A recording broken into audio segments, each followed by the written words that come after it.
Merci. Nous en venons à la question que Madame Sylvie Tolmont va poser à Madame la ministre déléguée auprès de la ministre des Affaires sociales et de la Santé, chargée des personnes handicapées et de la lutte contre l'exclusion. Vous avez la parole, ma chère collègue.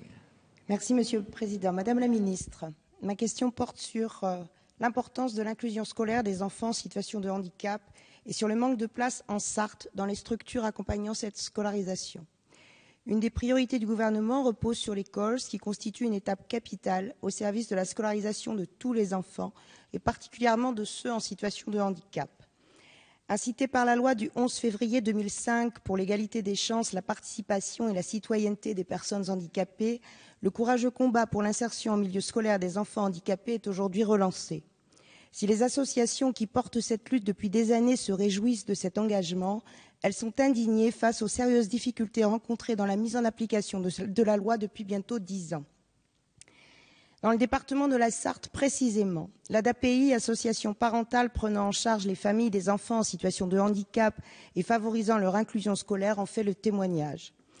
En effet, l'association déplore que 169 enfants n'aient pas pu être pris en charge par la MDPH de la Sarthe lors de la dernière rentrée et regrette que pour plus de 400 enfants, l'avis d'accueil scolaire donné par la MDPH n'ait pas pu être suivi faute de moyens et de personnel suffisant. Par conséquent, bon nombre d'enfants sartois handicapés sont aujourd'hui sans accueil scolaire ou dans un schéma d'accueil non adapté à leur situation. Les bienfaits de l'inclusion scolaire pour les enfants en situation de handicap sont pourtant extrêmement précieux. La proximité avec les autres enfants contribue à l'acquisition des connaissances. La confrontation au groupe favorise la construction des liens sociaux. Les interactions sociales générées en classe aident l'enfant handicapé à progresser et à évoluer en société. Au-delà de ces avantages, l'inclusion scolaire représente aussi l'un des meilleurs outils au service de l'éducation du citoyen à l'acceptation du handicap. Pour toutes ces raisons, il est clair aujourd'hui que l'isolement en structure spécialisée n'est pas la solution. Pour autant, dans les faits, une rentrée pour un enfant handicapé n'est jamais acquise.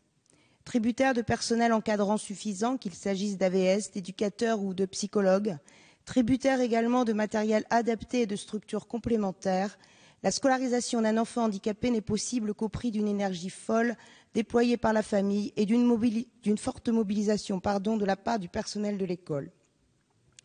La répartition des accueils et l'ouverture de places dans ces structures, sans lesquelles l'inclusion scolaire est impossible, sont confiées aux agences régionales de santé. Dans les Pays de la Loire, l'ARS a largement privilégié le département de la Loire-Atlantique en lui octroyant la quasi-totalité des récentes attributions, mettant le département de la Sarthe dans une situation très difficile, voire critique. Le caractère obligatoire est un principe cher à l'école de la République qui n'est pourtant pas respecté dans le cas des enfants handicapés. Au nom de l'égalité des chances et dans un souci de justice, il devient urgent d'agir pour permettre d'accueillir en milieu scolaire ordinaire tous les enfants en situation de handicap. Dans le respect de cet engagement, les questions qui se posent sont les suivantes. Comment développer les moyens pratiques et humains nécessaires à cet accueil dans les établissements scolaires et comment veiller à répartir de manière équitable sur l'ensemble de la région les ouvertures de places en structures d'accompagnement.